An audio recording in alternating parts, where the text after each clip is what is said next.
Salam penyuluh hukum, sahabat penyuluh hukum. Sebagai seorang penyuluh hukum, kita harus tahu bahwa penyuluhan hukum diselenggarakan dengan tujuan mewujudkan kesadaran hukum masyarakat yang lebih baik, sehingga setiap anggota masyarakat menyadari dan menghayati hak dan kewajibannya sebagai warga negara dan mewujudkan budaya hukum dalam sikap dan perilaku yang sadar, patuh, dan taat terhadap hukum serta menghormati hak asasi manusia. Metode penyuluhan hukum sendiri diselenggarakan dengan metode penyuluhan hukum langsung dan metode penyuluhan hukum tidak langsung. Metode penyuluhan hukum langsung dilakukan dengan cara bertatap muka secara langsung antara penyuluh dan yang disuluh. Sedangkan metode penyuluhan hukum tidak langsung dilakukan melalui media elektronik dan media cetak atau media sosial. Salah satu bentuk penyelenggaraan penyuluhan hukum langsung yaitu simulasi.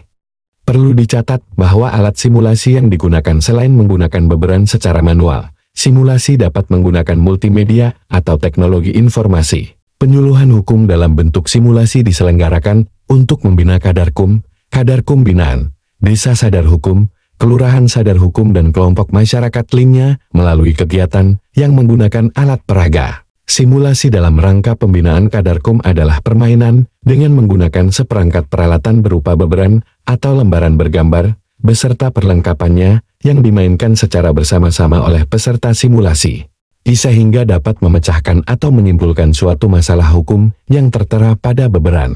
Adapun tujuan dari simulasi ini sendiri, yaitu untuk mempermudah masyarakat mengetahui, memahami, dan menghayati hukum, untuk memberikan informasi hukum sesuai dengan peraturan perundang-undangan yang berlaku, dan memotivasi masyarakat untuk taat kepada hukum yang berlaku.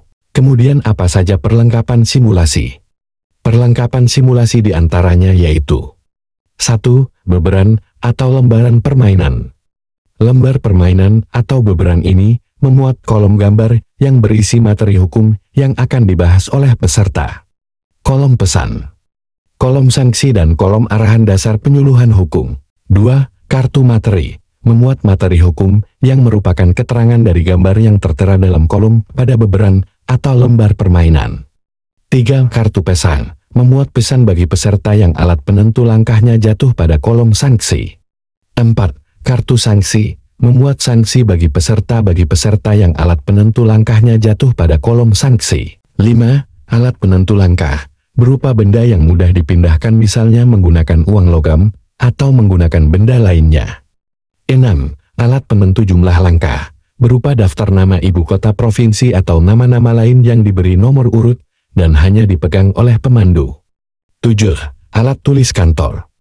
8. Lembaran jawaban materi untuk pegangan narasumber. Sahabat penyuluh hukum, demikian beberapa perlengkapan simulasi penyuluhan hukum, semoga bermanfaat. Salam penyuluh hukum.